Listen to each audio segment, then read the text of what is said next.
thing I want to talk about before we get into all this news is the idea, and you talked about this, justice versus equality is very important. I think a lot of people don't understand. Justice versus fairness. Justice versus fairness, because Bernie Sanders now, a lot of people don't realize he's picking up a lot of steam. He's gaining a lot of ground on Hillary. Is it likely that he wins? No. But he is doing far, far better than anybody predicted. And that's on this promise of fairness and distribution and getting your fair share. People in our generation really seem to place, and if you look at the Pew Research polls, place an emphasis on fairness. Fairness and justice aren't really the same thing. You know, we talked about this as a Christian. God is just, but life isn't fair.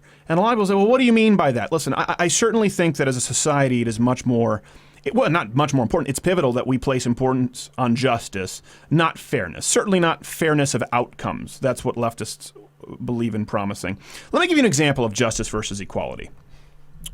You're laughing because you know this. I know where this is going. So I was a kid in French Canadian school, okay? This is a true story. And this is where I learned as a kid that fairness is and political correctness it corrodes the soul. Monsieur Lacaire was my teacher. Must have been second grade. And my dad worked for a company called Odessa. I don't know what they did, something with cars. And one of the things is he had these nice pens. He had a bunch of pens, Odessa, and my dad's name was on the pens. So we opened up my desk in my class, and I had a bunch of Odessa pens. And it said, Darren Crowder. So I had those, and there was this kid, I don't want to name names, Daniel Cuffling. We became friends later on, and he stole my pens. He took my pens. I was going, where are my pens? And then I look over, lo and behold, Daniel Cuffling is writing with a pen with my dad's name on it. I go, hey, that's my pen. No. I said, come on, it's clearly my pen, my dad's name. Does your dad work for an American company, Odessa? Is your dad's last name Crowder? And we got into a fight over it. We were yelling. I escalated it.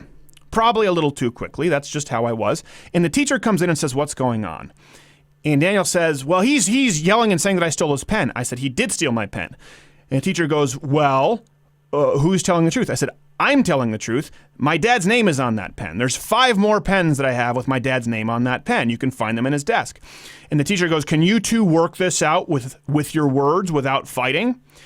And I told the teacher, I said, I don't need to work this out. It's your job is to make sure that people stop stealing pens. I don't know if you notice, it's a problem here in your classroom. Broken window theory. Let's fix the pens before everyone starts getting their pens stolen. Teacher goes, well, if you can't work this out with words, nobody gets the pens, and took them away. They had my dad's name on the pen and my dad's company. They were clearly stolen pens. And the teacher said, well, if you can't work it out, what's fair is nobody gets the pen. Now, that was fairness, but that was not justice. And what does that tell you, right? It places a lot more burden on the person who's telling the truth, on the person who's not breaking the law when you're whether it's someone abusing welfare, tweeting, bitching about how they need their fair share from their smartphone while they have welfare. By the way, if you're on welfare, okay, if you're and you're using it and you're tweeting, you should be put on mute. I don't care what you have to say. Your bitching is irrelevant. What does it do? All Daniel needed to say is, well, it's my pen too, because he knew it was a lie and he knew it didn't matter at that point. Burden of proof was even though he knew I was telling the truth.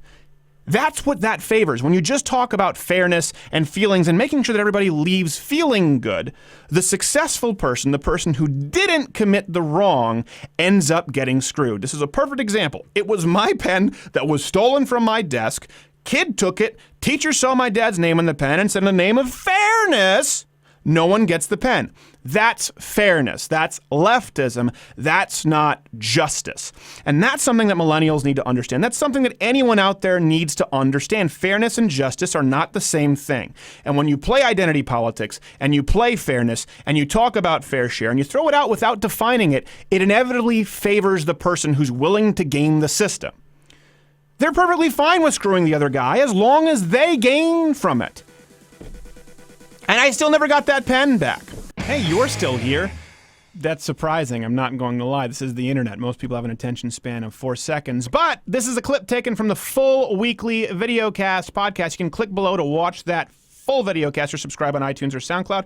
Click my face to go to louderwithcrowder.com where there are more articles than you could read in a lifetime. Or click below me where there's another video. It's shorter because I know you're busy and you have things to do, like find pants.